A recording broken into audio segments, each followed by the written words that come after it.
Il regardait son téléphone, pas parce qu'il attendait un message, non, parce qu'il savait qu'elle allait répondre. Il ne savait juste pas quand, comment, ni avec combien de lettres. Et pourtant, son cœur avait déjà mis le mode avion. Ça faisait 3 jours qu'il parlait. 3 jours. Dans sa tête, c'était déjà une relation naissante. Dans la réalité, c'était juste des réponses espacées comme des jours fériés. Il écrivait toujours des messages bien construits, avec ponctuation, avec respect, avec intention. Elle répondait parfois MDR, parfois oui, et parfois rien.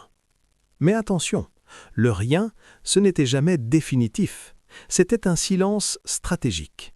Un silence qui te fait vérifier ton téléphone même quand tu sais qu'il n'a pas vibré. Chaque notification devenait un événement. Groupe WhatsApp, déception.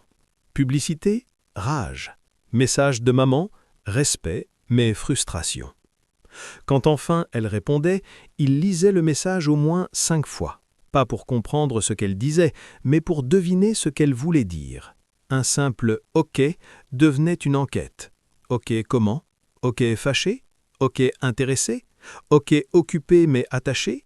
Son cerveau ouvrait plus de dossiers que Windows. Il demandait conseil à ses amis.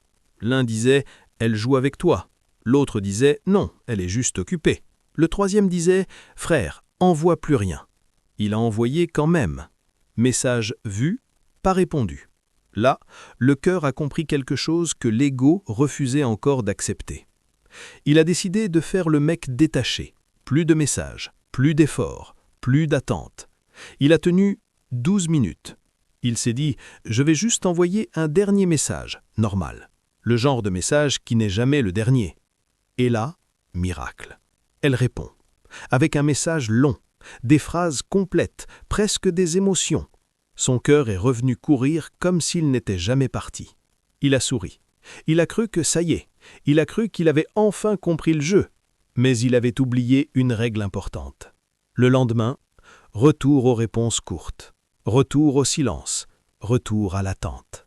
Comme si le message d'hier n'avait jamais existé. C'est là qu'il a réalisé. Elle ne jouait pas. Elle vivait juste sa vie. Et lui, il avait fait d'elle le centre de la sienne. Depuis ce jour, il a compris une chose simple.